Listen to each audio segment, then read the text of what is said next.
Hello ಗೆಳೆಯರೆ, ತಮ್ಮೆಲ್ಲರಿಗೂ ಲಾ excellence IAS ಪ್ರಸ್ತುತಪಡಿಸುವ ದ ಹಿಂದೂ ಸುದ್ದಿ ವಿಶ್ಲೇಷಣೆಗೆ ಸ್ವಾಗತ. ಇಂದು ನಾವು ಡಿಸೆಂಬರ್ 7, 2020 ಸುದ್ದಿ ವಿಶ್ಲೇಷಣೆಯನ್ನು ನೋಡಲಿದ್ದೇವೆ.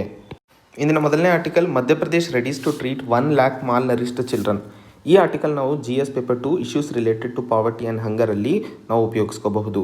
ಸೊ ಇಲ್ಲಿ ಕೊಟ್ಟಿರುವಂತಹ ವಿಷಯ ಒಂದು ಕೇಸ್ ಸ್ಟಡಿಯಾಗೂ ನಾವು ಕನ್ಸಿಡರ್ ಮಾಡಬಹುದು. ಮಧ್ಯಪ್ರದೇಶ ಸರ್ಕಾರ ಈಗ ಒಂದು ಹೊಸ ಪ್ರೋಗ್ರಾಮಿಗೆ, ಅಂದರೆ ಸಿವಿಯರ್ ಅಕ್ಯೂಟ್ ಮಾಲ್ನ್ಯೂಟ್ರಿಷನ್ನಿಂದ ಬಳಲುತ್ತಿರುವ ಮಕ್ಕಳಿಗೋಸ್ಕರ, ಅಂದರೆ ಕೋವಿಡ್-19 ಸಮಯದ ನಂತರ ನಮಗೆಲ್ಲ ಗೊತ್ತಿದೆ ಮೈಕ್ರೋನ್ಯೂಟ್ರಿಯೆಂಟ್ಸ್ ಆಗಿರಬಹುದು ಅಥವಾ ಹೆಲ್ತ್ ಸ್ಟೇಟಸ್ನಲ್ಲಿ ಬಹಳಷ್ಟು ಹಿಂಜರಿಕೆ ಕಂಡಿದ್ದು ಲ್ಯಾನ್ಸೆಟ್ ಅನ್ನುವಂತಹ ಒಂದು ಮೆಡಿಕಲ್ ಜರ್ನಲ್ನ ರಿಪೋರ್ಟನ್ನು ಆಧರಿಸಿ.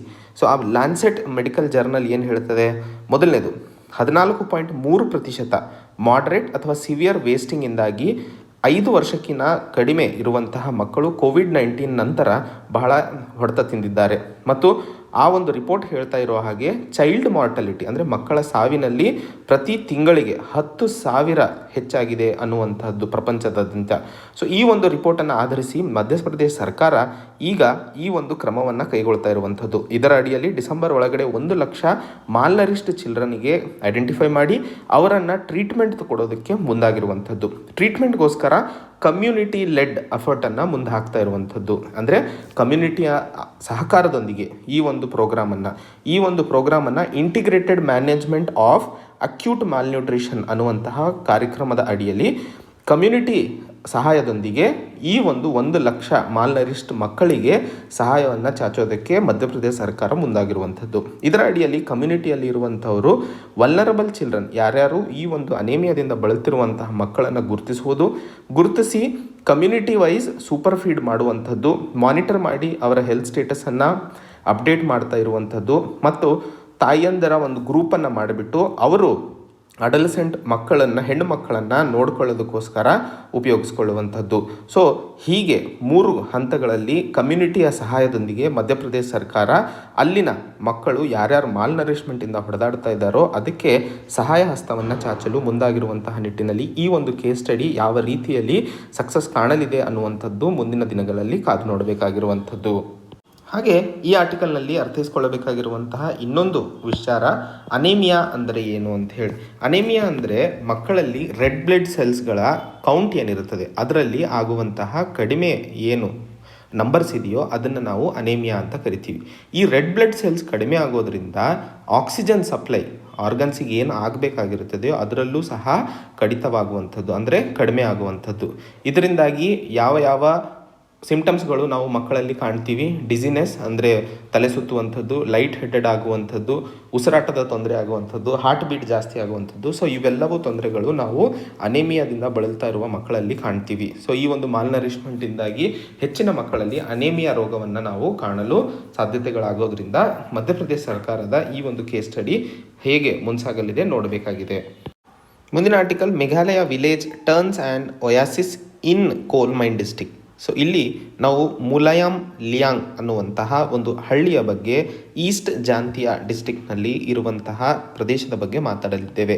ಇಲ್ಲಿ ನಾವು ಸಬ್ಹೆಡಿಂಗ್ ನೋಡಿದಾಗ Mulayam Leong reforms after NGT ban ಅಂತ ಹೇಳಿ, ಮೇಘಾಲಯದಲ್ಲಿ ಮೊದಲಿಂದ ಅರ್ಥ ಮಾಡಿಕೊಳ್ಳಬೇಕಾಗಿರುವಂಥದ್ದು, ಅಲ್ಲಿ ಕೋಲ್ ಮೈನಿಂಗ್, ರ್ಯಾಟ್ ಹೋಲ್ ಮೈನಿಂಗ್ ಅಂತ ಕರೀತಾರೆ. ಏನಿದು rat hole mining? Rat hole ಮೈನಿಂಗಲ್ಲಿ ಒಂದು ಸುರಂಗವನ್ನು ಕೊರೆಯಲಾಗುತ್ತದೆ ಒಂದಿಷ್ಟು ಡಯಾಮೀಟರ್ಗಳಲ್ಲಿ, ಅಂದರೆ 4ರಿಂದ 5 ಫೀಟ್ ಅಲ್ಲಿ ಇರುವಂತಹ ಡಯಾಮೀಟರ್ನ ಕೊರೆದುಬಿಟ್ಟು ಆ ಒಂದು ಸುರಂಗದಿಂದ ಜನರು ಒಳಗೆ ಹೋಗಿ ಕೋಲನ್ನು, ಅಂದರೆ ಇದ್ದಲನ್ನು ತಗೊಂಡು ಹೊರಗೆ ಬರಬೇಕಾಗಿರುತ್ತದೆ. ಇದನ್ನು ನಾವು ರ್ಯಾಟ್ ಹೋಲ್ ಮೈನಿಂಗ್ ಅಂತ ಕರಿತೀವಿ. ಈ ರ್ಯಾಟ್ ಹೋಲ್ ಮೈನಿಂಗಿಂದ ಬಹಳಷ್ಟು ಜನರು ಪ್ರಾಣವನ್ನು ಕಳ್ಕೊಂಡಿದ್ದಾರೆ. ಹಾಗೂ ಈ ರ್ಯಾಟ್ ಹೋಲ್ ಮೈನಿಂಗಿಂದ ಸುತ್ತಮುತ್ತಲಿನ ಎನ್ವೈರ್ಮೆಂಟಲ್ ಪೊಲ್ಯೂಷನಿಗೂ ಕಾರಣವಾಗ್ತಾ ಇರುವಂಥದ್ದು. ಅಲ್ಲಿನ ನೀರಿನ ಅಸಿಡಿಟಿ ಅಂತೀವಿ, ಆ ಒಂದು ಅಸಿಡಿಕ್ ವ್ಯಾಲ್ಯೂ ಹೆಚ್ಚಾಗಿಬಿಟ್ಟು ಆ ನೀರು ಯಾವ ಕಾರಣಕ್ಕೂ ಉಪಯೋಗವಾಗದೇ ಇರುವಂತಹ ಸಂದರ್ಭಗಳು ಕಾಣ್ತಾ ಇರುವಂಥದ್ದು. ಸೊ ಈ ಒಂದು ಮುಲಾಯಮ್ ಲಿಯಾಂಗನ್ನು ಒಯಾಸಿಸ್ ಇನ್ ಡೆಸರ್ಟ್ ಅಂತ ಕರಿತಿದ್ದೀವಿ. ಮೊದಲನೇದಾಗಿ ಒಯಾಸಿಸ್ ಅಂತಂದ್ರೇನು? ಒಯಾಸಿಸ್ ಅಂತಂದರೆ ಇಲ್ಲಿ ಚಿತ್ರದಲ್ಲಿ ತಾವು ನೋಡಬಹುದು, ಸುತ್ತ ಇರುವಂಥದ್ದು ಮರುಭೂಮಿಯ ಮಧ್ಯ ಇರುವಂತಹ ಒಂದು ನೀರಿನ ಪಾಂಡನ್ನು ನಾವು ಒಯಾಸಿಸ್ ಅಂತ ಕರಿತೀವಿ. ಸೊ ಈ ನೀರಿನ ಪ್ರದೇಶ, ಇದರ ಸುತ್ತ ಹಸಿರು ಆಗಲು ಸಾಧ್ಯವಾಗುತ್ತದೆ. ಸೊ ಇದನ್ನು ಒಯಾಸಿಸ್ ಅಂತ ಕರಿತೀವಿ.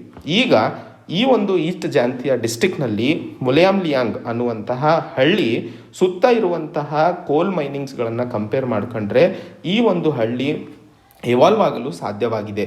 ಈ ಒಂದು ಕೇಸ್ ಸ್ಟಡಿ ನಮಗೆ ಕನ್ಸರ್ವೇಷನ್, ಎನ್ವೈರ್ಮೆಂಟಲ್ ಪೊಲ್ಯೂಷನ್ ಮತ್ತು ಡಿಗ್ರೇಡೇಷನ್ ಮತ್ತು environmental impact assessment GS paper 3ಯಲ್ಲಿ ಬಹಳ ಮುಖ್ಯವಾಗಿರುವಂಥದ್ದು. ಹೇಗೆ ಜನರು ಈಗ ನ್ಯಾಷನಲ್ ಗ್ರೀನ್ ಟ್ರಿಬ್ಯುನಲ್ ಏಪ್ರಿಲ್ 2014ರಂದು ಈ ಒಂದು ರ್ಯಾಟ್ ಹೋಲ್ ಮೈನಿಂಗನ್ನು ತಡೆ ಹಿಡಿದಿತ್ತು.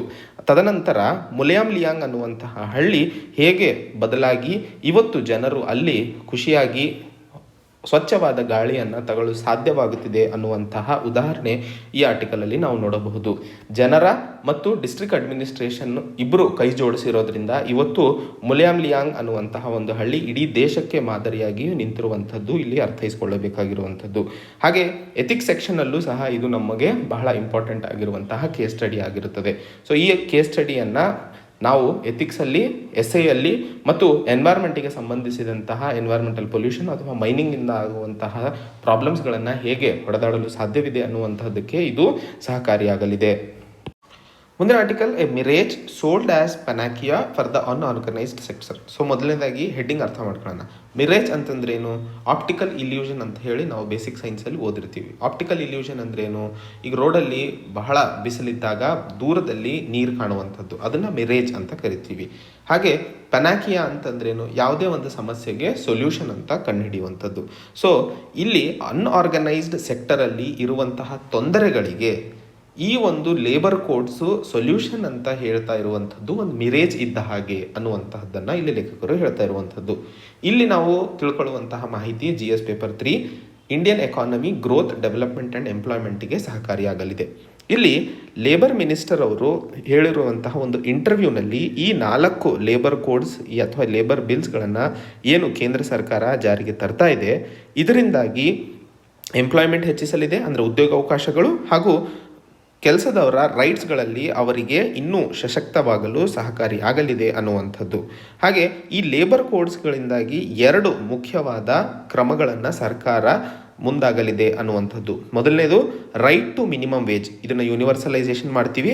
ಮತ್ತು ಸೋಷಲ್ ಸೆಕ್ಯೂರಿಟಿ ಎಂಟೈಟಲ್ಮೆಂಟ್ಸ್ಗಳು, ಅಂದರೆ PF ಇಂದ ಅಥವಾ ESI ನಾವೆಲ್ಲ ಕೇಳಿರ್ತೀವಿ, ಎಂಪ್ಲಾಯ್ಮೆಂಟ್ ಸ್ಟೇಟ್ ಇನ್ಶೂರೆನ್ಸ್ ಫಂಡ್ ಅಂತ ಹೇಳಿ.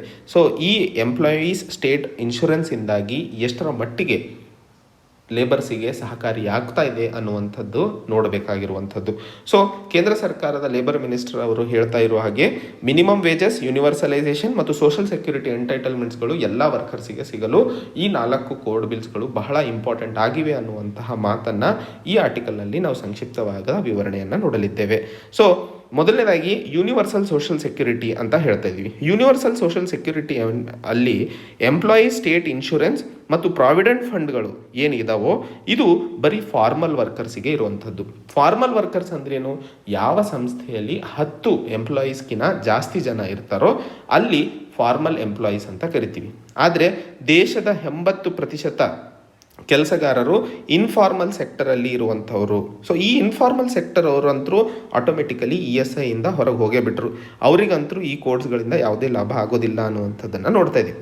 ಅದರಲ್ಲೂ ಸಹ ಓಕೆ, ಇನ್ಫಾರ್ಮಲ್ ಸೆಕ್ಟರಿಗೆ ತಾವೇನಾದರೂ ಎಂಪ್ಲಾಯಿ ಸ್ಟೇಟ್ ಇನ್ಶೂರೆನ್ಸ್ ಕಾರ್ಪೊರೇಷನ್ ಹಾಸ್ಪಿಟಲ್ಗಳಲ್ಲಿ ಒಂದಿಷ್ಟು ಪ್ರಾವಧಾನಗಳನ್ನು ಸರ್ಕಾರ ಮಾಡುತ್ತದೆ ಅಂತಲೇ ಇಟ್ಕೊಳ್ಳೋಣ. ಆದರೆ ಇವತ್ತಿನ ಪರಿಸ್ಥಿತಿಯಲ್ಲಿ ಎಂಪ್ಲಾಯಿ ಸ್ಟೇಟ್ ಇನ್ಶೂರೆನ್ಸ್ ಕಾರ್ಪೊರೇಷನ್ ಹಾಸ್ಪಿಟಲ್ಗಳು ಬಹಳ ಹಿಂದೆ ಅಥವಾ ಅಂಡರ್ ಯೂಟಿಲೈಸ್ಡ್ ಆಗಿ ಉಳ್ಕೊಂಡಿದ್ದಾವೆ. WHO ಹೇಳ್ತಾ ಇರೋ ಹಾಗೆ ಪ್ರತಿ 1 ಲಕ್ಷಕ್ಕೆ 100 ಡಾಕ್ಟರ್ಗಳು ಇರಬೇಕು ಅಂತ ಹೇಳಿದ್ದಲ್ಲಿ 2016 ಹಾಗೂ 2019ಕ್ಕೆ ಕಂಪೇರ್ ಮಾಡಿದರೆ ಆ ಒಂದು ESI ಹಾಸ್ಪಿಟಲಲ್ಲಿ ಪ್ರತಿ 1 ಲಕ್ಷಕ್ಕೆ 6 ಜನ ಡಾಕ್ಟರ್ ಇರುವಂಥದ್ದು. 2016ರಲ್ಲಿ 2.1 ಕೋಟಿ ಲೇಬರ್ಸ್ ಅಥವಾ ವರ್ಕರ್ಸ್ ಅಲ್ಲಿ ರಿಜಿಸ್ಟರ್ ಆಗಿದ್ದರು. ಅದೇ 2019ರಲ್ಲಿ 3.6 ಕೋಟಿ ವರ್ಕರ್ಸ್ ರಿಜಿಸ್ಟರ್ ಆದರೂ ಸಹ ಡಾಕ್ಟರ್ ಪೇಷಂಟ್ ರೇಷಿಯೋದಲ್ಲಿ ಅಥವಾ ಬೆನಿಫಿಷರಿ ರೇಷಿಯೋದಲ್ಲಿ ಯಾವುದೇ ಏರಿಕೆ ಆಗದೇ ಇರುವಂಥದ್ದು ಈ ಒಂದು ಸ್ಟೇಟ್ ಇನ್ಶೂರೆನ್ಸ್ ಕಾರ್ಪೊರೇಷನ್ ಹಾಸ್ಪಿಟಲ್ನ ಪರಿಸ್ಥಿತಿಯನ್ನು ತೋರಿಸ್ಕೊಡ್ತದೆ. ಇವತ್ತು ಅತಿ ಹೆಚ್ಚು ಕಷ್ಟಪಡ್ತಾ ಇರುವಂಥವರು, ಮನೆಯಲ್ಲಿ ಕೆಲಸ ಮಾಡುವಂಥವರು, ನಮಗೆ ಪ್ರತಿದಿನ ಬೆಳಗ್ಗೆ ನ್ಯೂಸ್ ಪೇಪರ್ ಹಾಕುವಂಥವರು, ಹಾಗೂ ಸ್ಟ್ರೀಟಲ್ಲಿ ಅಥವಾ ಬೀದಿಯಲ್ಲಿ ಮಾರ್ತಾ ಇರುವಂತಹ ತರಕಾರಿ ಆಗಿರಬಹುದು, ಬೇರೆ ಕೆಲಸದವರಾಗಿರಬಹುದು, ಅವರಿಗೆಲ್ಲ ಯಾವುದೇ ಫೆಸಿಲಿಟೀಸ್ಗಳು ಆಗಲಿ, ಬೆನಿಫಿಟ್ಸ್ಗಳಾಗಲಿ ಸರ್ಕಾರದಿಂದ ಆಗಲಿ, ಅದಕ್ಕೆ ಉದ್ಯೋಗಾವಕಾಶಗಳನ್ನು ಕೊಡ್ತಾ ಇರುವಂತಹ ಎಂಪ್ಲಾಯರ್ಸಿಂದ ಆಗಲಿ ಸಿಗ್ತಾ ಇಲ್ಲ ಅನ್ನುವಂತಹ ಪ್ರಶ್ನೆ ಉಳ್ಕೊಂಡಿರುವಂಥದ್ದು. ಸರ್ಕಾರ ಈಗ ಈ ಒಂದು ESIC ಏನು ಎಂಪ್ಲಾಯಿ ಸ್ಟೇಟ್ ಇನ್ಶೂರೆನ್ಸ್ ಕಾರ್ಪೊರೇಷನ್ ಹಾಸ್ಪಿಟಲ್ಗಳಂತೀವೋ ಅದರಲ್ಲಿ ಎಂಪ್ಲಾಯಿ ಕಾಂಟ್ರಿಬ್ಯೂಷನ್ ಏನಿರುತ್ತದೆಯೋ ಅದನ್ನು 6.5% ಇಳಿಸಿ 4% ಜುಲೈ 2019ರಿಂದ ಕಡಿಮೆ ಮಾಡಿರುವಂಥದ್ದು. ಕಡಿಮೆ ಮಾಡೋದಕ್ಕೆ ಮುಖ್ಯ ಕಾರಣ ಈ ಒಂದು ಕಾಂಟ್ರಿಬ್ಯೂಷನ್ ಕಡಿಮೆ ಆಗಿದ್ದಲ್ಲಿ ನನಗೆ ಹಣ, ಅಂದರೆ ನಾನೊಬ್ಬ ಬಿಸ್ನೆಸ್ ಮ್ಯಾನ್ ಆದರೆ ನನಗೆ ಕಾಂಟ್ರಿಬ್ಯೂಷನ್ ಹಣ ಕಡಿಮೆ ಆದ ಹಾಗೆ ನಾನು ಹೆಚ್ಚು ಉದ್ಯೋಗಾವಕಾಶಗಳನ್ನು ಬೇರೆಯವರಿಗೆ ಕೊಡಬಹುದು. ಆದರೆ ಇದರಿಂದಾಗಿ ಈಸ್ ಆಫ್ ಡೂಯಿಂಗ್ ಬಿಸ್ನೆಸ್ನಲ್ಲಿ ಭಾರತಕ್ಕೆ ಅನುಕೂಲವಾಗುತ್ತದೆಯೇ ಹೊರತು ಇದರಿಂದಾಗಿ ಎಂಪ್ಲಾಯೀಸ್ಗಳಿಗೆ ಯಾವುದೇ ಲಾಭವಾಗೋದಿಲ್ಲ ಅನ್ನುವಂತಹ ಮಾತನ್ನು ಹೇಳ್ತಾ ಇರುವಂಥದ್ದು. ಈಗ ಇನ್ನೊಂದು ವಿಷಯ ಅರ್ಥ ಮಾಡ್ಕೋಬೇಕಾಗಿರುವಂಥದ್ದು, ESIC ಕವರೇಜ್ ಏನಿದೆ ಇದು ನಮ್ಮ ಇಂಡಸ್ಟ್ರಿಯಲ್ ಗ್ರೋತ್ನ ಹಾಗೆ ಕಾಣ್ತಾ ಇರುವಂಥದ್ದು. ಕರ್ನಾಟಕ, ತಮಿಳುನಾಡು ಅಲ್ಲಿ ESI ಸುಮಾರು 20% ಪಾಪ್ಯುಲೇಷನನ್ನು 2016ರಲ್ಲಿ ಕವರ್ ಮಾಡಿರುವಂಥದ್ದು. ಆದರೆ ಬಿಹಾರಲ್ಲಿ ನೋಡಿದರೆ ಇದು ಬರೀ 0.7% ಈಗಿರುವಂಥದ್ದು. ದೇಶದಲ್ಲಿ ಬಹಳಷ್ಟು ಭಾಗಗಳಲ್ಲಿ ಎಂಪ್ಲಾಯಿಗಳ ಫೆಸಿಲಿಟೀಸ್ಗಳಕ್ಕಿಂತಲೂ ಹೆಚ್ಚಿನ ಉದ್ಯೋಗಾವಕಾಶಗಳ ಬಗ್ಗೆನೇ ಆಲೋಚಿಸ್ತಿರುವಂಥದ್ದು ಮೊದಲನೇದು. ಉದ್ಯೋಗ ಸಿಕ್ಕಿದ್ರೆ ತಾನೇ ಉದ್ಯೋಗದ ರೆಗ್ಯುಲೇಷನ್ಸ್ಗಳ ಬಗ್ಗೆ ಮಾತಾಡಲು ಸಾಧ್ಯ. ಆದರೆ ಸರ್ಕಾರ ಕೈಗೊಂಡಿರುವ ಈ ಕ್ರಮದಿಂದ ಎಷ್ಟರ ಮಟ್ಟಿಗೆ ಈ ಒಂದು ಅನ್ಆರ್ಗನೈಸ್ಡ್ ಸೆಕ್ಟರಿಗೆ ಅನುಕೂಲ ಆಗ್ತಾ ಇದೆ ಅನ್ನುವಂತಹ ಪ್ರಶ್ನೆಯನ್ನು ನಾವಿಲ್ಲಿ ಅರ್ಥ ಮಾಡ್ಕೋಬೇಕಾಗಿರುವಂಥದ್ದು. ಹಾಗೆ ಕೇಂದ್ರ ಸರ್ಕಾರ ಕೆಲವೊಂದಿಷ್ಟು ಸೆಸ್ ಬೇಸ್ಡ್ ವೆಲ್ಫೇರ್ ಸ್ಕೀಮ್ಗಳಿದ್ವು. ಅಂದರೆ BD ವರ್ಕರ್ಸ್ ವೆಲ್ಫೇರ್ ಬೋರ್ಡ್ ಏನಿತ್ತೋ ಇದರಲ್ಲಿ ಸುಮಾರು 5 ಲಕ್ಷ ಜನ ಕೆಲಸ ಮಾಡ್ತಾ ಇದ್ರು. ಸೌತ್ ಕೆನರಾ ಡಿಸ್ಟಿಕ್ ಮದ್ರಾಸ್ ಪ್ರೆಸಿಡೆಂಟಲ್ಲಿ ಇರುವಂಥದ್ದು ಈ ಒಂದು ವೆಲ್ಫೇರ್ ಬೋರ್ಡ್ ಎಜುಕೇಷನ್, ಹೆಲ್ತ್ ಎರಡಕ್ಕೂ ಸಹ BD ವರ್ಕರ್ಸಿಗೆ ಅನುಕೂಲ ಮಾಡಿಕೊಡ್ತಾ ಇತ್ತು. ಆದರೆ ಈ ಒಂದು ಲೇಬರ್ ಕೋಡ್ಸ್ನಿಂದಾಗಿ ಇವತ್ತು ಈ BD ವರ್ಕರ್ಸ್ಗಳು ಆ ಒಂದು ಯೂನಿವರ್ಸಲ್ ಸೋಷಲ್ ಸೆಕ್ಯೂರಿಟಿಯ ಆಸೆಗೆ ಅದು ಯಾವುದೇ ಕ್ಲಾರಿಟಿ ಇಲ್ಲ, ಎಷ್ಟರ ಮಟ್ಟಿಗೆ ಅದು ಲಾಭವಾಗುತ್ತದೆ ಅನ್ನುವಂತಹ ಕ್ಲಾರಿಟಿನೂ ಇಲ್ಲ. ಆದರೆ ಆ ಒಂದು ಬೋರ್ಡನ್ನು ತೆಗೆದುಹಾಕಿ, ಯಾಕಂದರೆ ಸೆಸ್ಸಿಂದನೇ ಆ ಬೋರ್ಡ್ ನಡೆಯೋದು, ಆ ಸೆಸ್ಸನ್ನೇ ತೆಗೆದುಹಾಕಿದಾಗ ಬೋರ್ಡ್ ನಡೆಯಲು ಸಾಧ್ಯವಾಗೋದಿಲ್ಲ. ಸೊ ಆ ಒಂದು ಬೋರ್ಡನ್ನು ಕಳ್ಕೊಂಡು ಇವತ್ತು ನೆಕ್ಸ್ಟ್ ಬರುವಂತಹ ಮಸೂದೆಗಳಿಂದಾಗಿ ಎಷ್ಟರ ಮಟ್ಟಿಗೆ ಈ ಒಂದು BD ವರ್ಕರ್ಸ್ ಅಸೋಸಿಯೇಷನ್ ಮುಂಸಾಗಲಿದೆ ಅನ್ನುವಂತಹ ಪ್ರಶ್ನೆ ಕಾದು ನೋಡಬೇಕಾಗಿರುವಂಥದ್ದು. ಎರಡನೇ ಪ್ರಾಮಿಸ್ ಲೇಬರ್ ಮಿನಿಸ್ಟ್ರಿ ಅವರು ಹೇಳ್ತಾ ಇರೋ ಹಾಗೆ ಮಿನಿಮಮ್ ವೇಜ್ನ ಬಗ್ಗೆ. ಇವತ್ತು ಪ್ರತಿ ಎಂಪ್ಲಾಯಿಗೂ ಸಿಗ್ತಾ ಇರುವಂತಹ ಮಿನಿಮಮ್ ವೇಜಸ್ಗಳನ್ನು ನೋಡಿದಾಗ ಯೂನಿಯನ್ ಲೇಬರ್ ಮಿನಿಸ್ಟರ್ ಹೇಳ್ತಾ ಇರೋ ಹಾಗೆ 30% ವರ್ಕರ್ಸು ಇವತ್ತು ಮಿನಿಮಮ್ ವೇಜರ್ ಶೆಡ್ಯೂಲಲ್ಲಿ ಕವರ್ ಆಗಿರುವಂಥದ್ದು. ಲೇಬರ್ ಮಿನಿಸ್ಟರ್ ಅವರು ಹೇಳಿದ ಹಾಗೆ ಫ್ಲೋರ್ ವೇಜ್ ಅಂತ ಕರಿತೀವಿ, 178 ಪ್ರತಿ ದಿನಕ್ಕೆ 2019ರಲ್ಲಿ ಕೊಡಲೇಬೇಕು ಅಂತ ಹೇಳಿರುವಂಥದ್ದು. ಹಾಗೆ ಫೈನಾನ್ಸ್ ಮಿನಿಸ್ಟ್ರಿ ಹೇಳ್ತಾ ಇರೋ ಹಾಗೆ 202 ರೂಪಾಯಿ ಅಂತ ಹೇಳಿ. ಇವರಿಬ್ಬರು ಹೇಳಿರುವಂತಹ ಸಂಖ್ಯೆಯನ್ನು ನೋಡಿದಾಗ ಲೇಬರ್ ಮಿನಿಸ್ಟ್ರಿಯ ಎಕ್ಸ್ಪರ್ಟ್ ಕಮಿಟಿ ಆನ್ ವೇಜಸ್ 2019ರಲ್ಲಿ ಕೊಟ್ಟಿರುವಂತಹ ರೆಕಮೆಂಡೇಷನನ್ನು ನೋಡಿದಾಗ ಅದು 375ಕ್ಕಿಂತಲೂ ಅರ್ಧವಾಗಿದೆ. ಹಾಗೆ 2011ರಲ್ಲಿ ಏನು ಪಾವರ್ಟಿಗೆ ಸಂಬಂಧಿಸಿದಂತೆ ರಂಗರಾಜನ್ ಕಮಿಟಿಯನ್ನು ಅಪಾಯಿಂಟ್ ಮಾಡಲಾಗಿತ್ತೋ ಆ ಒಂದು ಪಾವರ್ಟಿ ಲೈನ್ಗಿಂತಲೂ ಕಡಿಮೆ ಆಗಿದೆ ಅನ್ನುವಂಥದ್ದು. ಸೊ ಈ ಒಂದು ಲೇಬರ್ ವೇಜಸನ್ನು ಯಾವ ರೀತಿಯಲ್ಲಿ ಫ್ಲೋರ್ ವೇಜಸ್ ಅಂತ ಕರಿತಾ ಇದ್ದೀವಿ ಅದನ್ನು ಫ್ಲೋರ್ ವೇಜ್ ಅನ್ನೋದಕ್ಕಿಂತ ಬಿಲೋ ಪಾವರ್ಟಿ ಲೈನ್ ಅಂತಲೇ ಕರೆಯೋದು ಒಳ್ಳೆಯದು ಅನ್ನುವಂತಹ ಮಾತನ್ನು ಇಲ್ಲಿ ಲೇಖಕರು ಹೇಳ್ತಾ ಇರುವಂಥದ್ದು. ಹಾಗೆ ಈ ಒಂದು ಲೇಬರ್ ಕೋಡ್ಸ್ನಿಂದಾಗಿ ಯೂನಿಯನ್ಗಳು ಸ್ಟ್ರೈಕ್ ಮಾಡೋದಾಗಿರಬಹುದು, ಫ್ಯಾಕ್ಟ್ರಿ ಮುಚ್ಚೋದಕ್ಕೆ ಇರುವಂತಹ ಪ್ರಾವಿಷನ್ಸ್ಗಳಲ್ಲಿ ಆಗಿರಬಹುದು, ಇವುಗಳನ್ನು ಸಡಿಲಿಕೆ ಮಾಡಿರೋದ್ರಿಂದ ಈಸ್ ಆಫ್ ಡೂಯಿಂಗ್ ಬಿಸ್ನೆಸ್ನ ರ್ಯಾಂಕಿಂಗ್ನಲ್ಲಿ ಭಾರತ ಮುಂದೆ ಆಗಲು ಸಾಧ್ಯವಾಗಲಿದೆ ಹೊರತು ಫಾರ್ಮಲ್ ಇನ್ಫಾರ್ಮಲ್ ಸೆಕ್ಟರ್ನಲ್ಲಿ ಇರುವಂತಹ ಎಂಪ್ಲಾಯೀಸ್ಗಳಿಗೆ ಎಷ್ಟರ ಮಟ್ಟಿಗೆ ಸಹಕಾರಿಯಾಗಲಿದೆ ಅನ್ನುವಂತಹ ಪ್ರಶ್ನೆ ಉಳ್ಕೊಳ್ಳಲಿದೆ. ಈ ಒಂದು ಸಂದರ್ಭದಲ್ಲಿ ಒಂದು ಕಥೆಯನ್ನು ಹೇಳ್ತಾ ಇರುವಂಥದ್ದು ಎಂಪರರ್ಸ್ ನ್ಯೂ ಕ್ಲೋತ್ಸ್, ಅಂದರೆ ರಾಜನ ಹೊಸ ಬಟ್ಟೆಗಳು ಅಂತ ಹೇಳಿ. ಸೊ ರಾಜ ಹಾಕೊಂಡಿರುವಂತಹ ಹೊಸ ಬಟ್ಟೆ ಅಂತ ಹೇಳಿ ಕಥೆಯಲ್ಲಿ ರಾಜ ಏನು ಬಟ್ಟೆ ಹಾಕೊಂಡೇ ಇರಲ್ಲ. ಅದೇ ಒಂದು ಪರಿಸ್ಥಿತಿ ಇವತ್ತು ಈ ಒಂದು ಲೇಬರ್ ಕೋಡ್ಸ್ನಿಂದ ಉದ್ಭವ ಆಗ್ತಾ ಇದೆ ಅನ್ನುವಂಥದ್ದು ಲೇಖಕರು ಕೋರಿಲೇಟ್ ಮಾಡ್ತಾ ಇರುವಂಥದ್ದು. ಈ ಒಂದು ಲೇಬರ್ ಕೋಡ್ಸ್ಗಳಿಂದಾಗಿ ಒಂದು ಹೊಸ ಜೀವನ ಅಥವಾ ಒಂದು ಹೊಸ ಜಗತ್ತನ್ನು ಲೇಬರ್ಸ್ ಕಾಣಲಿದ್ದಾರೆ ಅನ್ನುವಂತಹ ಪ್ರಶ್ನೆಗೆ ನೋಡಿದಾಗ ಅಲ್ಲಿ ಏನೂ ಇಲ್ಲವೇ ಇಲ್ಲ ಅನ್ನುವಂಥದ್ದನ್ನು ರಿಲೇಟ್ ಮಾಡ್ತಾ ಇದ್ದನ್ನು ನಾವಿಲ್ಲಿ ಅರ್ಥೈಸ್ಕೊಳ್ಳಬೇಕಾಗಿರುವಂಥದ್ದು. ಸೊ ಇದು 4 ಲೇಬರ್ ಕೋಡ್ಗಳು ಏನು ಕೇಂದ್ರ ಸರ್ಕಾರ ಜಾರಿಗೆ ತರೋದನ್ನು ಯೋಚನೆ ಮಾಡ್ತಾ ಇದೆಯೋ ಅದ್ರ ಬಗ್ಗೆ ಒಂದು ಬ್ರೀಫ್ ಅನಾಲಿಸಿಸ್. ಸೊ ಇದನ್ನು ಅರ್ಥೈಸ್ಕೊಂಡ ನಂತರ ಮುಂದಿನ ಆರ್ಟಿಕಲನ್ನು ನೋಡೋಣ. ಮುಂದಿನ ಆರ್ಟಿಕಲ್ ಕಲ್ಚರ್ ಆ್ಯಂಡ್ ಪೀಸ್. ಈ ಆರ್ಟಿಕಲನ್ನು ಯುನೈಟೆಡ್ ನೇಷನ್ ಜನರಲ್ ಅಸೆಂಬ್ಲಿಯಲ್ಲಿ ಆದಂತಹ united alliance of civilization UNAOC ಇದು ಕಲ್ಚರ್ ಆ್ಯಂಡ್ ಪೀಸಿಗೆ ಸಂಬಂಧಿಸಿದಂತಹ ಒಂದು ಸಂಸ್ಥೆ. ಈ ಸಂಸ್ಥೆ 2005ರಲ್ಲಿ ಜಾರಿಗೆ ಬಂದಿರುವಂಥದ್ದು, ಅಂದರೆ ಎಸ್ಟಾಬ್ಲಿಷ್ ಆಗಿರುವಂಥದ್ದು.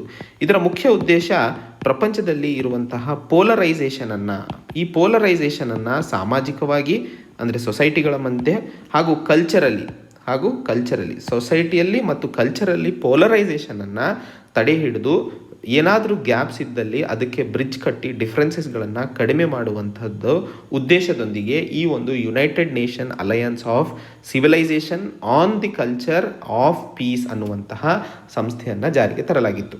ಆದರೆ ಯುನೈಟೆಡ್ ನೇಷನ್ ಜನರಲ್ ಅಸೆಂಬ್ಲಿಯಲ್ಲಿ ಈಗ ಮೊನ್ನೆ ಮಾಡಿದಂತಹ ಒಂದು ರೆಸಲ್ಯೂಷನಲ್ಲಿ ಬರೀ ಅಬ್ರಾಹಮಿಕ್ ರಿಲಿಜನ್ಸ್ ಅಂತಂದರೆ ಯಾವ್ಯಾವು? ಇಸ್ಲಾಂ, ಕ್ರಿಶ್ಚಿಯನ್ ಮತ್ತು ಜುಡೈಸಮ್. ಸೊ ಈ 3 ರಿಲಿಜನ್ಸ್ಗಳಿಗೆ ಮಾತ್ರ ಪ್ರೊಟೆಕ್ಷನನ್ನು ಕೊಡುವಂತಹ ರೆಸಲ್ಯೂಷನ್ನ ವಿರುದ್ಧ ಭಾರತ ತನ್ನ ಧ್ವನಿಯನ್ನು ಎತ್ತಿರುವಂಥದ್ದು. 2006ರಲ್ಲಿ ಇದೇ united nation alliance of civilization on the peace and culture ಈ ಒಂದು ಅಂದರೆ ಯಾವೆಲ್ಲ ರಿಲಿಜನ್ಸ್ಗಳು ವಿರೋಧಕ್ಕೆ ವ್ಯಕ್ತವಾಗ್ತಿದಾವೋ ಅಥವಾ ಯಾವೆಲ್ಲ ರಿಲಿಜನ್ಸ್ಗಳು ಮೈನಾರಿಟಿ ಸ್ಟೇಟಸನ್ನು ಹೊಂದಿಬಿಟ್ಟು ಕಷ್ಟವನ್ನು ಅನುಭವಿಸ್ತಿದ್ದಾವೋ, ಇಸ್ಲಾಮೋಫೋಬಿಯಾ ಆಗಿರ್ಬೋದು, ಕ್ರಿಶ್ಚನೋಫೋಬಿಯಾ ಆಗಿರ್ಬೋದು, ಆ್ಯಂಟಿಸೆಮಿಟಿಸಮ್ ಆಗಿರ್ಬೋದು, ಇವೆಲ್ಲವೂ ಸರಿ ಭಾರತ ಹೇಳ್ತಾ ಇರುವಂಥದ್ದು. ಆದರೆ ಬಹಳಷ್ಟು ರಾಷ್ಟ್ರಗಳಲ್ಲಿ ಹಿಂದೂಸ್, ಸಿಖ್ ಮತ್ತು ಬುದ್ಧಿಸ್ಟ್ಗಳು ಸಹ ಟೆರರಿಸಮ್ಗೆ ಒಳಗಾಗಿ ಟೆರರಿಸಮಿಂದ ಬಳಲ್ತಾ ಇದ್ದಾರೆ ಅನ್ನುವಂಥದ್ದು ನಮಗೆಲ್ಲ ಗೊತ್ತಿರೋ ಹಾಗೆ. ಅಫ್ಘಾನಿಸ್ತಾನದಲ್ಲಿ ಬುದ್ಧನ ವಿಗ್ರಹಗಳನ್ನು ತೆಗೆದುಹಾಕಿರುವಂಥದ್ದು, ಪಾಕಿಸ್ತಾನದಲ್ಲೂ ಸಹ ಅದೇ ಕೆಲಸ ಮಾಡಿರುವಂಥದ್ದು. ಸೊ ಈ ರೀತಿಯ ಕ್ರಮಗಳು ಅಥವಾ ಈ ರೀತಿಯ ಹಿಂಸೆಗಳು ಹಿಂದೂ, ಸಿಖ್ ಮತ್ತು ಬುದ್ಧಿಸ್ಟ್ ವಿರುದ್ಧಗಳು ನಡೀತಾ ಇರಬೇಕಾದ್ರೆ ಬರೀ ಇಸ್ಲಾಂ, ಕ್ರಿಶ್ಚಿಯನ್ ಮತ್ತು ಜುಡೈಸಮಿಗೆ ಯಾಕೆ ಪ್ರೊಟೆಕ್ಷನನ್ನು ಕೊಡಬೇಕು ಅನ್ನುವಂತಹ ಮಾತನ್ನು ಭಾರತ ಇಲ್ಲಿ ಇಟ್ಟಿರುವಂತಹ ನಿಟ್ಟಿನಲ್ಲಿ ಈ ಆರ್ಟಿಕಲ್ ಅರ್ಥೈಸಿಕೊಳ್ಳಬೇಕಾಗಿರುವಂಥದ್ದು. ಸೊ ಅತಿ ಮುಖ್ಯವಾಗಿ ಇಲ್ಲಿ ಒಂದು ಕರ್ತಾರ್ಪುರ್ ಗುರುದ್ವಾರ ಕಾರಿಡಾರ್ ಅಗ್ರಿಮೆಂಟ್ ಭಾರತ ಮತ್ತು ಪಾಕಿಸ್ತಾನದ ನಡುವೆ ಆಗಿರುವಂಥದ್ದು ನಮಗೆಲ್ಲ ಗೊತ್ತೇ ಇದೆ. ಆದರೆ ಯುನೈಟೆಡ್ ನೇಷನ್ ಜನರಲ್ ಅಸೆಂಬ್ಲಿಯಲ್ಲಿ ಇದರ ಬಗ್ಗೆ ಬಹಳಷ್ಟು ಮಾತುಗಳನ್ನು ಕೇಳ್ತಾ ಇದ್ದೀವಿ, ಅಂದರೆ ಪ್ರಶಂಸನೀಯ ಮಾತುಗಳು. ಆದರೆ ತದನಂತರ ಪಾಕಿಸ್ತಾನ ಸರ್ಕಾರ ಅಲ್ಲಿನ ಆ ಒಂದು ಸಿಖ್ ಸಮುದಾಯದ ಶ್ರೈನ್ ಏನಿದೆಯೋ ಅದರ ಮೇಲಿನ ಮ್ಯಾನೇಜ್ಮೆಂಟನ್ನು ತೆಗೆದುಕೊಂಡಿರುವಂಥದ್ದು ವೈಲೇಷನ್ ಆಗಿದೆ, ಅಗ್ರಿಮೆಂಟಿನ ವೈಲೇಷನ್ ಅನ್ನುವಂತಹ ಮಾತನ್ನು ಹೇಳ್ತಾ ಇರುವಂಥದ್ದು. ಈಗ ಭಾರತ ಪಾಕಿಸ್ತಾನವನ್ನು culture of hatred religions in India ಅಂತ ಹೇಳಿ ಮಾತನ್ನು ಉಪಯೋಗಿಸ್ತಾ ಇದೆ. ಅಂದರೆ ಪಾಕಿಸ್ತಾನ ಯಾವೆಲ್ಲ ಜಾತಿಗಳು ಭಾರತದಲ್ಲಿ ನೆಲೆಸ್ಕೊಂಡಿದ್ದಾವೋ ಅದರ ವಿರುದ್ಧ ಸಾಂಸ್ಕೃತಿಕ ಹೊಡೆದಾಟವನ್ನು ಅಥವಾ ಸಾಂಸ್ಕೃತಿಕ ನಿಷೇಧಾಜ್ಞೆಗಳನ್ನು ಪಾಲಿಸ್ತಾ ಇರುವಂಥದ್ದು ಸರಿ ಅಲ್ಲ ಅಂತ ಹೇಳ್ತಾ ಇರುವಂಥದ್ದು. ಯುನೈಟೆಡ್ ನೇಷನ್ ಸೆಕ್ಯೂರಿಟಿ ಕೌನ್ಸಿಲ್ ಹಾಗೂ united nation alliance of civilization on culture and peace ಮಾಡ್ತಾ ಇರುವಂತಹದ್ದು ಕೆಲಸ ಈ ಒಂದು ಪೋಲರೈಸೇಷನ್ ತಡೆ ಹಿಡಿಯೋದು ಏನಾಗಿತ್ತೋ ಅದು ಹೋಗ್ಬಿಟ್ಟು ಕ್ಲಾಸ್ ಆಫ್ ಸಿವಿಲೈಸೇಷನ್ಗೆ ಮುಂದಾಗ್ತಾ ಇದೆ ಅನ್ನುವಂಥದ್ದು ಭಾರತದ ಭಯವಾಗಿರುವಂಥದ್ದು. ಈ ಒಂದು ಸಂದರ್ಭದಲ್ಲಿ ಪಾಕಿಸ್ತಾನ ಮಾಡ್ತಾ ಇರುವಂತಹ ಕಾಂಟ್ರವರ್ಸಿಗಳು ಭಾರತದ ವಿರುದ್ಧ ಇಲ್ಲಿ ಎತ್ತಿ ಹಿಡಿದಿರುವಂಥದ್ದು. ಭಾರತವು ಸಹ ಯುನೈಟೆಡ್ ನೇಷನ್ಸ್ನ ಬೇರೆ ಬೇರೆ ಅಂಗಗಳು ಆದಂತಹ united nation human rights council ಇವೆಲ್ಲವೂ ಸೇರಿ ಏನು ಸಿಟಿಸನ್ಶಿಪ್ ಅಮೆಂಡ್ಮೆಂಟ್ ಆ್ಯಕ್ಟ್ನ ವಿರುದ್ಧವಾಗಿ ಧ್ವನಿ ಎತ್ತಿದ್ವೋ ಅವುಗಳ ಮೇಲೂ ಸಹ ತನ್ನ ಮಾತನ್ನು ಎತ್ತಿರುವಂಥದ್ದು. ಇದೇ ಸಂದರ್ಭದಲ್ಲಿ ಲೇಖಕರು ಹೇಳ್ತಾ ಇರುವ ಹಾಗೆ ಭಾರತವು ಸಹ ಇಲ್ಲಿ ಬಹಳ ಎಚ್ಚರಿಕೆಯಿಂದ ಮಾತಾಡಬೇಕಾಗಿರುವಂಥದ್ದು. ಯಾಕಂದರೆ ಭಾರತ ಹೇಳ್ತಾ ಇರುವ ಹಾಗೆ ಈ ಒಂದು ಸಮುದಾಯಗಳಿಗೆ ಅಷ್ಟೇ ಯಾಕೆ ಪ್ರಾಮುಖ್ಯತೆ ಅಥವಾ ಸೆಲೆಕ್ಟಿವಿಟಿಯನ್ನು ಕೊಡ್ತಾ ಇದ್ದಾರೆ ಅನ್ನುವಂತಹ ಮಾತಿಗೆ ಸಿಟಿಸನ್ಶಿಪ್ ಅಮೆಂಡ್ಮೆಂಟ್ ಆ್ಯಕ್ಟ್ನ ಪ್ರಕಾರ ಭಾರತದಲ್ಲಿ ಫಾಸ್ಟ್ ಟ್ರ್ಯಾಕ್ ಸಿಟಿಸನ್ಶಿಪ್ ಕೆಲವೊಂದು ಜಾತಿಯವರಿಗೆ ಮಾತ್ರ ಸಿಗ್ತಾ ಇರುವಂಥದ್ದು, ಮುಸ್ಲಿಮರಿಗೆ ಬಿಟ್ಟು ಅಂತ ಹೇಳ್ತಾ ಇರುವಂಥದ್ದು. ಹಾಗೆ ಉತ್ತರ ಪ್ರದೇಶದಲ್ಲಿ ಮಾಡಿದಂತಹ ಆ್ಯಂಟಿ ಕನ್ವರ್ಷನ್ ಲಾ ಆರ್ಡಿನೆನ್ಸ್ ಎಲ್ಲ ನಮಗೆ ಗೊತ್ತೇ ಇದೆ. ಸೊ ಇವೆಲ್ಲವೂ ಕೆಲವೊಂದು ಜಾತಿಗಳ ವಿರುದ್ಧ ಟಾರ್ಗೆಟ್ ಆಗಿರುವಂತಹ ಸಂದರ್ಭಗಳು. ಹಾಗೆ ಎಲ್ಲಿ ಯುನೈಟೆಡ್ ನೇಷನ್ಸ್ನಲ್ಲಿ ಎತ್ತುತ್ತಾ ಇರುವಂತಹ ಧ್ವನಿ ನಮಗೆ ಉಲ್ಟಾ ಹೊಡೆಯೋ ಸಾಧ್ಯತೆಗಳು ಇರ್ತವೆ ಅನ್ನುವಂತಹ ಮಾತನ್ನು ಸಹ ಲೇಖಕರು ಇಲ್ಲಿ ಹೇಳ್ತಾ ಇರುವಂಥದ್ದು. ಸೊ ಈ ಆರ್ಟಿಕಲಲ್ಲಿ ಅರ್ಥೈಸಿಕೊಳ್ಳಬೇಕಾಗಿರುವಂತಹ ಹೊಸ ಒಂದು organisation united alliance of civilization on the culture of peace. So ಇದು ಅತಿ ಮುಖ್ಯವಾದ ವಿಷಯ ಇವತ್ತಿಂದು. ಮುಂದಿನ ಆರ್ಟಿಕಲ್ ಟೆನ್ಯೂವಸ್ ಟ್ಯಾಕ್. ಟೆನ್ಯೂವಸ್ ಅಂತಂದರೆ ಬಹಳ ವೀಕ್ ಆಗಿರುವಂಥದ್ದು, ಟ್ಯಾಕ್ ಅಂತಂದರೆ ಮಳೆ, ನೇಲನ್ನು ಅಂತೀವಿ. ಸೊ ಇಲ್ಲಿ ಮಾನಿಟರಿ ಪಾಲಿಸಿ ಕಮಿಟಿ ಮಾಡಿರುವಂತಹ ಒಂದು ಪಾಲಿಸಿಯ ಬಗ್ಗೆ ಮಾತಾಡ್ತಾ ಇದ್ದೀವಿ. ಮೊದಲನೇದಾಗಿ ನಮಗೆಲ್ಲ ಏನು ಗೊತ್ತು, ಮಾನಿಟರಿ ಪಾಲಿಸಿ ಕಮಿಟಿ ಏನು? ಇದರ ಮುಖ್ಯ ಉದ್ದೇಶ ಇಂಟ್ರೆಸ್ಟ್ ರೇಟ್ಸ್ಗಳನ್ನು ಭಾರತದಲ್ಲಿ ಬೆಂಚ್ ಮಾರ್ಕನ್ನು ಫಿಕ್ಸ್ ಮಾಡುವಂಥದ್ದು ಈ ಮಾನಿಟರಿ ಪಾಲಿಸಿಯ ಮುಖ್ಯ ಕಾರ್ಯವಾಗಿರುತ್ತದೆ. ಈ ಮಾನಿಟರಿ ಪಾಲಿಸಿ ಮೀಟಿಂಗ್ಗಳು ವರ್ಷದಲ್ಲಿ 4 ಸರಿ ಆಗ್ತವೆ. ಈ 4 ಸರಿ ಮೀಟಿಂಗ್ಗಳಲ್ಲಿ ಮಾನಿಟರಿ ಪಾಲಿಸಿ ಏನು ಕಮಿಟಿ ಅಂತ ಕರಿತಿದ್ದೀವೋ ಇದರಲ್ಲಿ 6 ಸದಸ್ಯರಿರ್ತಾರೆ. 6ರಲ್ಲಿ 3 RBIಗೆ ಸೇರಿರುವಂತಹ ಅಫಿಷಿಯಲ್ಸ್ ಆಗಿರ್ತಾರೆ, 3 ಗವರ್ಮೆಂಟ್ ಆಫ್ ಇಂಡಿಯಾಗೆ ಸೇರಿರುವಂತಹ ಅಫಿಷಿಯಲ್ಸ್ ಆಗಿರ್ತಾರೆ. ಮಾನಿಟರಿ ಪಾಲಿಸಿ ಕಮಿಟಿಯ ಮೀಟಿಂಗ್ ನಡೆಯೋದಕ್ಕಿಂತ 7 ದಿನ ಮುಂಚೆ ಸೈಲೆಂಟ್ ಪೀರಿಯಡನ್ನು ಅಬ್ಸರ್ವ್ ಮಾಡಬೇಕು. ಆದ ಮೇಲೂ ಸಹ ಅಂದರೆ ಅಟ್ಮೋಸ್ಟ್ ಕಾನ್ಫಿಡೆನ್ಷಿಯಾಲಿಟಿನ ಮೇಂಟೈನ್ ಮಾಡಲು ಈ ಮಾನಿಟರಿ ಪಾಲಿಸಿ ಕಮಿಟಿಗೆ ಗವರ್ನರ್ ಏನಾಗಿರ್ತಾರೋ RBIದು ಅವರು ಎಕ್ಸ್ ಅಫಿಷಿಯೋ ಚೇರ್ಮನ್ ಆಗಿರುತ್ತಾರೆ. ಈ ಒಂದು ಮಾನಿಟರಿ ಪಾಲಿಸಿ ಕಮಿಟಿ ಏನು ಇಂಟ್ರೆಸ್ಟ್ ರೇಟ್ಸ್ಗಳಿಗೋಸ್ಕರ ಬೆಂಚ್ ಮಾರ್ಕನ್ನು ಡಿಸೈಡ್ ಮಾಡೋದಕ್ಕೋಸ್ಕರ ಮೀಟಿಂಗ್ಸ್ ಮಾಡುತ್ತದೆಯೋ ಆ ಒಂದು ಮೀಟಿಂಗ್ನಲ್ಲಿ ಯಾವುದೇ ಇಂಟ್ರೆಸ್ಟ್ ರೇಟ್ಸ್ಗಳ ಬೆಂಚ್ ಮಾರ್ಕ್ನಲ್ಲಿ ಬದಲಾವಣೆಗಳು ಮಾಡಿಲ್ಲ. ಆ ಒಂದು ಸಂದರ್ಭದಲ್ಲಿ ಈ ಆರ್ಟಿಕಲನ್ನು ನಾವು ನೋಡ್ತಾ ಇದ್ದೀವಿ. ಮಾಡದೇ ಇರೋದಕ್ಕೆ ಪ್ರೋ ಗ್ರೋತ್ ಅಂದರೆ ಬೆಳವಣಿಗೆಗೆ, ಭಾರತದ ಆರ್ಥಿಕ ಬೆಳವಣಿಗೆಗೆ ಇದು ಸಹಕಾರಿಯಾಗಲಿದೆ ಅನ್ನುವಂತಹ ಮಾತನ್ನು ಸಹ ಹೇಳ್ತಾ ಇರುವಂಥದ್ದು. ಆದರೆ ಇನ್ಫ್ಲೇಷನ್ ಟಾರ್ಗೆಟಿಂಗ್ ಪ್ರೆಸೆಂಟ್ ಸ್ಟೇಟಸನ್ನು ನೋಡಿದಾಗ ಭಾರತದ COVID-19 ಸಂದರ್ಭದಲ್ಲಿ ಆರ್ಥಿಕ ವ್ಯವಸ್ಥೆ ಹಿಂಜರಿತಾ ಇರಬೇಕಾದರೆ iron ore, steel, transportation fuel ಇದ್ರುಗಳಲ್ಲಿ ಆಗ್ತಾ ಇರುವಂತಹ ಬೆಲೆ ಏರಿಕೆಯಿಂದಾಗಿ ಜನರ ಜೀವನದಲ್ಲಿ ಬಹಳಷ್ಟು ಕಷ್ಟಗಳು ಇನ್ನೂ ಆಗಲಿದ್ದಾವೆ. ಇದರಿಂದಾಗಿ ಇನ್ಫ್ಲೇಷನ್ ಸ್ಪೈರಲ್ ಅನ್ನುವಂತಹ ಪದನ್ನು ಇಲ್ಲಿ ಹೇಳ್ತಾ ಇರುವಂಥದ್ದು. ಭಾರತ ಏನಾದರೂ ಈ ಇನ್ಫ್ಲೇಷನ್ ಸ್ಪೈರಲ್ಗೆ ಹೋಗಿದ್ದಲ್ಲಿ RBI ಯಾವ ಒಂದು ಮ್ಯಾಂಡೇಟಿಂದಾಗಿ ಕೆಲಸ ಮಾಡ್ತಾ ಇದೆಯೋ ಅದನ್ನು ಕಳ್ಕೊಂಡು ಗ್ರೋತ್ ಕಡೆಗೆ ಕೆಲಸ ಮಾಡೋದ್ರಿಂದ ಜನರಿಗೆ ಬಹಳ ಕಷ್ಟ ಆಗಲಿದೆ ಅನ್ನುವಂತಹ ಮಾತನ್ನು ಹೇಳ್ತಾ ಇರುವಂಥದ್ದು. ಇನ್ಫ್ಲೇಷನ್ ಸ್ಪೈರಲ್ ಅಂತಂದ್ರೇನು? ವೇಜಸ್ ಅಂತಂದರೆ ದಿನ ಸಿಗುವಂತಹ ಭತ್ಯೆ, ಆ ಒಂದು ವೇಜಸ್ಸಲ್ಲಿ ಆಗ್ತಾ ಇರುವಂತಹ ಬೆಳವಣಿಗೆ. ಆದರೆ ಅದರ ಜೊತೆಯಲ್ಲಿ ಬೆಲೆಯ ಏರಿಕೆಯು ಜಾಸ್ತಿ ಆಗ್ತಾ ಇದೆ. ವೇಜಸ್ ಜಾಸ್ತಿ ಆದರೆ ಸರಿ, ಒಳ್ಳೆಯದು, ಯಾಕಂದರೆ ಬಹಳ ಸಾಮಾನು ಖರೀದಿ ಮಾಡ್ಬೋದು. ಆದರೆ ಬೆಲೆ ಏರಿಕೆಯು ಸಮಾನವಾಗಿ ಆಗಿದ್ದಲ್ಲಿ ಅದನ್ನು ನಾವು ಇನ್ಫ್ಲೇಷನ್ ಸ್ಪೈರಲ್ ಅಂತ ಕರಿತೀವಿ. ಈಗ RBI ಈ ಒಂದು ಬೆಂಚ್ ಮಾರ್ಕ್ ರೇಟ್ಸ್ಗಳಲ್ಲಿ ಮಾಡದೇ ಇರುವಂತಹ ಬದಲಾವಣೆಗಳಿಂದಾಗಿ ದೇಶದ ಆರ್ಥಿಕ ಚಟುವಟಿಕೆ ಅಥವಾ ಆರ್ಥಿಕ ವ್ಯವಸ್ಥೆಯನ್ನು ಬೆಳೆಸೋದ್ರ ಕಡೆಗೆ ಗ್ರೋತ್ ಅಂತ ಕರಿತೀವಿ, ಅಂದರೆ ಸಂಖ್ಯೆಯಲ್ಲಿ ಬೆಳವಣಿಗೆ, ಆ ಗ್ರೋತ್ ಕಡೆಗೆ ಬೆಲೆ ಕೊಡ್ತಾ ಇದ್ದೀವಿ ಅಥವಾ ಪ್ರೈಮ್ ಆಬ್ಜೆಕ್ಟಿವ್ ಇಂದ RBI ಕೆಲಸ ಮಾಡ್ತಾ ಇದೆ. ಅದರ ಪ್ರೈಮರಿ ಮ್ಯಾಂಡೇಟ್ ಆಗಿರುವಂಥದ್ದು ಇನ್ಫ್ಲೇಷನನ್ನು ತಡೆ ಹಿಡಿಯುವಂಥದ್ರ ಕಡೆಗೆ ಅಲ್ಲ ಅನ್ನುವಂಥದ್ದನ್ನು ಈ ಆರ್ಟಿಕಲಲ್ಲಿ ಹೇಳ್ತಾ ಇರುವಂಥದ್ದು. ಸೊ ಮುಖ್ಯವಾಗಿ ಅರ್ಥ ಮಾಡ್ಕೋಬೇಕಾಗಿರುವಂಥದ್ದು, ಈ ಸರಿ ಆದಂತಹ MPC ಮೀಟಿಂಗ್ನಲ್ಲಿ, ಮಾನಿಟರಿ ಪಾಲಿಸಿ ಕಮಿಟಿ ಮೀಟಿಂಗ್ನಲ್ಲಿ ಯಾವುದೇ ಇಂಟ್ರೆಸ್ಟ್ ಬೆಂಚ್ ಮಾರ್ಕ್ಗಳಲ್ಲಿ ಬದಲಾವಣೆಗಳು ಆಗಿಲ್ಲ ಅನ್ನುವಂಥದ್ದು. ಆ್ಯಂಡ್ ಇದ್ರ ಆಗಿಲ್ಲ ಅಂತಂದರೆ RBI ಗ್ರೋತನ್ನು ಜಾಸ್ತಿ ಪ್ರಯಾರಿಟಿ ಕೊಡ್ತಾ ಇದೆ ರಾದರ್ ದ್ಯಾನ್ ರಿಸ್ಕ್ ಅಥವಾ ಪ್ರೈಸ್ ಸ್ಟೆಬಿಲಿಟಿಗೆ ಅನ್ನುವಂತಹ ಮಾತನ್ನು ಹೇಳ್ತಾ ಇರುವಂಥದ್ದು. ಮುಂದಿನ ಆರ್ಟಿಕಲ್ ಟ್ರೂ ಫಿಸ್ಕಲ್ ರೆಸ್ಪಾನ್ಸಿಬಿಲಿಟಿ. ಈ ಆರ್ಟಿಕಲ್ನಲ್ಲಿ ನ್ಯಾಷನಲ್ ಸ್ಟ್ಯಾಟಿಸ್ಟಿಕಲ್ ಆಫೀಸ್ 2ನೇ ಕ್ವಾರ್ಟರ್ನ ಅಥವಾ ಕರೆಂಟ್ ಫೈನಾನ್ಷಿಯಲ್ ಇಯರ್ನಲ್ಲಿ 2ನೇ ಕ್ವಾರ್ಟರ್ನಲ್ಲಿ ಆದಂತಹ ಆರ್ಥಿಕ ಚಟುವಟಿಕೆಗಳ ಎಸ್ಟಿಮೇಟನ್ನು ಕೊಟ್ಟಿರುವಂತಹ ನಿಟ್ಟಿನಲ್ಲಿ ಈ ಆರ್ಟಿಕಲನ್ನು ನಾವು ಡಿಸ್ಕಸ್ ಮಾಡ್ತಿದ್ದೀವಿ. ಇಲ್ಲಿ ಕೊಟ್ಟಿರುವಂತಹ ವಿಷಯ GS ಪೇಪರ್ 3 ಇಂಡಿಯನ್ ಎಕಾನಮಿಯಲ್ಲಿ ನಮಗೆ ಸಹಕಾರಿಯಾಗಲಿದೆ. ನಮಗೆಲ್ಲ ಗೊತ್ತಿರೋ ಹಾಗೆ ಮೊದಲನೇ ಕ್ವಾರ್ಟರ್ನಲ್ಲಿ ಭಾರತದ GDP 23.9% ಕಾಂಟ್ರಾಕ್ಟ್ ಆಗಿರುವಂಥದ್ದು, ಅಂದರೆ ಕಡಿತವಾಗಿರುವಂಥದ್ದು. ಸೊ ಈ ಕಾಂಟ್ರಾಕ್ಷನ್ಗೆ ಕಾರಣವೇನು? ಆಗ ಆದಂತಹ COVID-19 ಅನ್ನುವಂತಹ ಕಾರಣವನ್ನು ತಗೊಂಡಿದ್ವಿ. ಆದರೆ COVID-19 ಲಾಕ್ಡೌನ್ ತೆಗೆದ ನಂತರ ಈ ಒಂದು ಕಾಂಟ್ರಾಕ್ಷನ್ನಲ್ಲಿ ಚೇತರಿಕೆ ಕಾಣಲು ಸಾಧ್ಯವಾಗಲಿದೆ ಅನ್ನುವಂತಹ ಮಾತನ್ನು ಸಹ ಹೇಳಲಾಗಿತ್ತು. ಆದರೆ ಈಗ ಈ ಒಂದು NSO ಆಫೀಸ್ ಕೊಟ್ಟಿರುವಂತಹ ಎಕ್ಸ್ಪೆಂಡಿಚರ್ ಅಥವಾ ಎಕನಾಮಿಕ್ ಆಕ್ಟಿವಿಟಿ ರಿಪೋರ್ಟನ್ನು ನೋಡಿದಾಗ ಭಾರತದ GDP ಕಾಂಟ್ರಾಕ್ಷನ್ 7.5% ಕಾಣ್ತಾ ಇದ್ದೀವಿ. ಅಂದರೆ ಆರ್ಥಿಕ ಏನು ಎಕ್ಸ್ಪರ್ಟ್ಸ್ಗಳು ಇದ್ರೋ ವಿ ಶೇಪ್ಡ್ ರಿಕವರಿ ಅನ್ನೋದ್ರ ಬಗ್ಗೆ ಮಾತಾಡ್ತಾ ಇದ್ರು. ಭಾರತದ ಎಕಾನಮಿ ವಿ ಶೇಪ್ಡ್ ರಿಕವರಿಗೆ ಒಳಗಾಗಲಿದೆ ಅನ್ನುವಂಥದ್ದು. ಏನು ಕಡಿತವನ್ನು ಕಾಣ್ತಾ ಇದ್ದೀವೋ, ಒಂದು ಸರಿ ಲಾಕ್ಡೌನ್ ಮುಗಿದ ನಂತರ ಸಡನ್ ಸ್ಪೈಕ್ನ ಆರ್ಥಿಕ ಚಟುವಟಿಕೆಗಳಲ್ಲಿ ನಾವು ಕಾಣಲಿದ್ದೇವೆ ಅಂತ ಹೇಳಿ. ಸೊ ಈ ವಿ ಶೇಪ್ಡ್ ರಿಕವರಿ ಇನ್ನೂ ಆಗಿಲ್ಲ ಅನ್ನುವಂತಹ ಮಾತನ್ನು ಲೇಖಕರು ಇಲ್ಲಿ ತಿಳಿಸಲು ಬಯಸ್ತಾ ಇರುವಂಥದ್ದು. ಇದೇ ಸಂದರ್ಭದಲ್ಲಿ ಇನ್ನೊಂದು ವಿಷಯ ಏನು, ಯಾವಾಗಲೂ ಔಟ್ಪುಟ್ ಏನಿದೆ ಒಂದು ಸಪ್ಲೈ ಮೇಲೆ ಡಿಪೆಂಡ್ ಆಗಿರುತ್ತದೆ, ಇಲ್ಲ ಅಂದರೆ ಡಿಮಾಂಡ್ ಮೇಲೆ ಡಿಪೆಂಡ್ ಆಗಿರುತ್ತದೆ.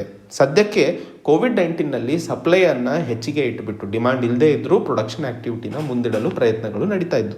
ಒಂದು ಸರಿ ಎಲ್ಲ ಲಾಕ್ಡೌನ್ ರೆಸ್ಟ್ರಿಕ್ಷನ್ಸ್ಗಳು ಹೋದ ನಂತರ ಡಿಮಾಂಡ್ ಬೇಸ್ಡ್ ಪ್ರೊಡಕ್ಷನ್ ಆಗಲು ಶುರುವಾಗುತ್ತದೆ. ಈ ಸಂದರ್ಭದಲ್ಲಿ NSO ಏನು ನ್ಯಾಷನಲ್ ಸ್ಟ್ಯಾಟಿಸ್ಟಿಕಲ್ ಆಫೀಸ್ ಎಕ್ಸ್ಪೆಂಡಿಚರನ್ನು ತೋರಿಸ್ತಾ ಇದೆಯೋ, ಬರೀ ಪ್ರೊಡಕ್ಷನನ್ನು ಬಿಟ್ಟು ಬೇರೆ 3 ಅಂದರೆ exports, private final consumption expenditure ಮತ್ತು ಗವರ್ಮೆಂಟ್ ಫೈನಲ್ ಕನ್ಸಂಪ್ಷನ್ ಎಕ್ಸ್ಪೆಂಡಿಚರ್, ಈ 3 ಎಕ್ಸ್ಟ್ರಾ ಸೋರ್ಸಸ್ಗಳು ಎಕ್ಸ್ಪೆಂಡಿಚರನ್ನು ಕಂಡು ಹಿಡಿಯೋದಕ್ಕೋಸ್ಕರ.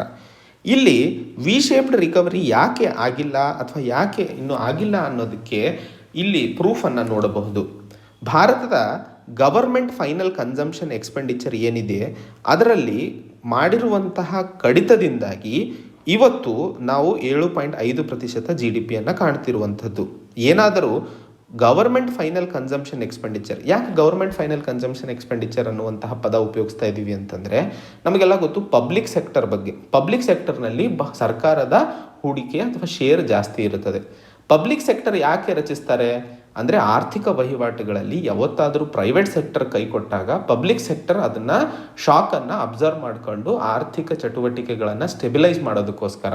ಆದರೆ ಇವತ್ತಿನ ಸಂದರ್ಭದಲ್ಲಿ ಗವರ್ಮೆಂಟ್ ಫೈನಲ್ ಕನ್ಸಂಪ್ಷನ್ ಎಕ್ಸ್ಪೆಂಡಿಚರನ್ನು ಕಡಿಮೆ ಮಾಡಿದೆ ಅಂತಂದರೆ, ಏನು ಪಬ್ಲಿಕ್ ಸೆಕ್ಟರ್ ಎಂಟರ್ಪ್ರೈಸಸ್ಗಳು ಕಾರಣಕ್ಕೆ ಎಸ್ಟಾಬ್ಲಿಷ್ ಮಾಡಿರ್ತೀವೋ ಅದಕ್ಕೆ ಉಲ್ಟಾ ನಡೀತಿದೆ ಭಾರತದಲ್ಲಿ ಅನ್ನುವಂಥದ್ದು.